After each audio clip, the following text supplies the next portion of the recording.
Salut, c'est Thibaut pour Air Aventure. Aujourd'hui, je vais vous présenter le Race Up de Neo. Une sellette marché vol et compétition, vraiment pensée pour la performance par Neo.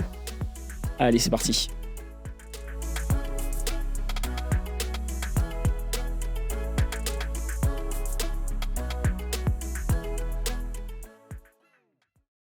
On retrouve le baquet qu'on connaît de chez Neo, déjà présent sur le Stay Up. On a une assise qui est quand même retravaillée, qui est différente du Stay Up, ce qui lui procure un bien meilleur confort, je trouve, que le Stay Up 2. La protection. Protection de la sellette, on est toujours sur le Coroïde de chez Neo. 8 cm d'épaisseur, excellent résultat au test. Maintenant, si on parle du châssis, dans sa globalité, le confort d'assise du Race Up est vraiment, je trouve, bien meilleur que sur le Stay Up 2. Neo a retravaillé leur géométrie 3D et vraiment, je me vois parfaitement faire 8 heures de vol dans cette sellette, c'est pas du tout un problème. Au niveau des réglages, on garde les réglages qu'on trouve sur le Stay Up 2, inclinaison de dossier. On vient ici régler les lombaires, le maintien lombaire. Classique, rien d'exceptionnel à dire sur ce sujet. La ventrale pour venir régler l'ABS. Donc tout ce que l'on connaît déjà chez Neo. En bref, je trouve que cette set sera adaptée à un plus grand nombre de pilotes qu'un Stay Up 2 en comparaison. Les réglages sont faciles, le confort est vraiment agréable.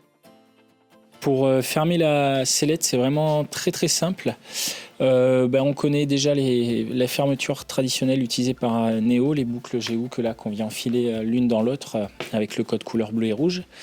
Et ensuite, pour venir fermer la sellette définitivement, Neo a intégré le Stand-Up Rescue System à la Race Up, ce qui fait qu'avec une seule boucle, on vient fermer le cocon. Il n'y a pas besoin de venir fermer en deux pans la jupe. Une des nouveautés également présentes sur ce Race Up, c'est le gilet développé par Neo et qui vient se fixer sur le dessus du pilote. On n'est pas comme sur le Rangix Alps par exemple avec une petite bavette, mais vraiment sur un gilet qui vient fermer toutes les ouvertures dans lesquelles l'air pourrait s'ouvrir. Et ça va venir apporter encore plus d'aérodynamisme au pilote en venant limiter les entrées d'air au niveau du torse, mais également sous les bras, parce que le gilet est élastique et vient épouser parfaitement les aisselles du pilote. Donc l'installation vient se faire vraiment très facilement, c'est naturel. Le zip aimanté qui vient refermer la jupe de manière hermétique, très facile, très efficace, ça se ferme tout seul en vol. J'ai pas eu besoin de le réajuster en vol, vraiment la fermeture est vraiment facile. Une fois qu'on a installé, on voit tout le profil un petit peu, toutes les entrées d'air, ce que je disais tout à l'heure sur le gilet, sont fermées au maximum pour gagner en performance.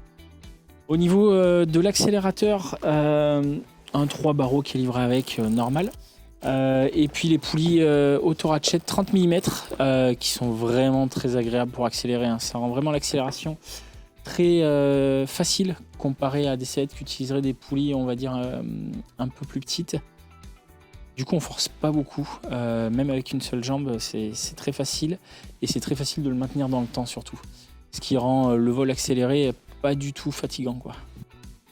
Au niveau du cockpit, on aura la place de venir mettre un téléphone avec un Searite 6 XL par exemple, ou alors une tablette de vol. On ne pourra pas mettre son téléphone avec la tablette de vol, le cockpit sera un peu juste, mais bon, quoi qu'il arrive, il y aura largement la place pour le matériel nécessaire. Comme sur le Stay Up, la poche secours est positionnée sur le dessus de la jupe et le volume du conteneur est plus grand que sur le Stay Up. En comparaison aux poches secours Neo, ce qui permet de venir mettre des secours un petit peu plus gros. Donc ça, c'est un bon point parce que ça va convenir à plusieurs secours, plusieurs types de secours. Au niveau du tissu, on retrouve le tissu Dyneema de chez Neo qu'on connaît. Au niveau de la résistance, de la durabilité dans le temps, c'est plus à prouver. Quand on voit l'état des Stay Up 1 maintenant qui sont toujours en vol alors que c'est des sellettes qui ont plusieurs années d'utilisation, pas de souci à se faire là-dessus. Et toujours dans cette volonté de durabilité, Neo a intégré du tissu renforcé sur le bas du fairing, mais également sur la totalité de l'aileron. Bref, toujours un choix de tissu de haute qualité et une fabrication à la française, dans la veine de ce que fait Neo depuis plusieurs années maintenant. Parlons un peu des rangements. Le Race Up a vraiment une poche arrière extrêmement grande. Le fait que le fairing vienne jusqu'au-dessus de la tête du pilote, ça a permis à Neo de pouvoir augmenter la capacité de la poche arrière de la sellette. Et elle est vraiment plus grande que sur les sellettes standards qu'on connaît. Donc on galérera moins à mettre son matos. Et puis pour les pilotes de vol bivouac, ce sera une bonne chose. En plus de la poche arrière, il y a la poche qui se situe sous la sellette pour du ballast éventuellement, ou si vous avez besoin de venir mettre certaines choses. On a un petit volume de rangement qui permettra quand même de venir mettre quelques accessoires. Et puis vous avez la poche présente sur la veste, sur le gilet que Neo a mis, qui vous permettra de venir mettre votre batterie externe, votre sandwich. Il y a un petit passage de câble également pour les instruments. Et puis voilà. C'est pas une sellette initialement prévue pour le vol bivouac à proprement parler, mais le volume de rangement reste assez grand. Et puis il y a l'option de la poche bivouac comme sur le CI-Up 2 qui peut permettre de venir agrandir le volume de rangement.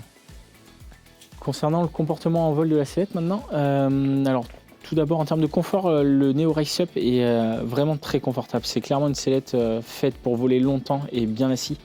C'est plus confortable que le Stay Up 2 et je pense qu'elle conviendra à un plus grand nombre de gabarits. Le choroïde et sa rigidité, c'est un gros avantage parce que ça vient amener quand même une certaine rigidité à l'assise et ça nous permet d'avoir des appuis sellettes qui sont très précis. Pour l'atterrissage, un petit point quand même à noter, c'est que le passage du pied est assez étroit en bas et les aimants viennent vraiment bien collés.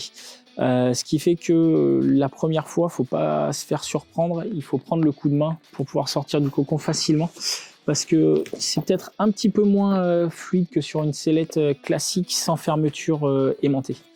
Donc voilà, une fois que vous avez pris le coup de main, ça va vraiment tout seul, c'est très simple. Mais le premier coup, n'hésitez pas à prendre le coup de main pour éviter de venir poser sur les fesses, ça serait dommage de le déchirer.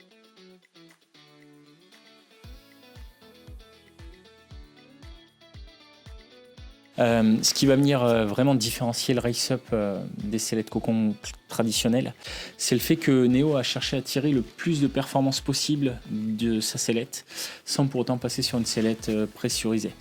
Donc à la fois le gilet qui vient rendre hermétique le pilote, plus le fairing qui remonte vraiment très haut au-dessus de la tête, qui est très long, et couplé au choroïde qui est très fin et qui va venir permettre l'écoulement des filets d'air le plus propre possible. Tout ça va venir faire gagner entre 0,3 et 0,4 points de finesse par rapport à une sellette cocon plus traditionnelle. C'est vraiment cet aspect-là qui va venir différencier le Race Up des autres sellettes.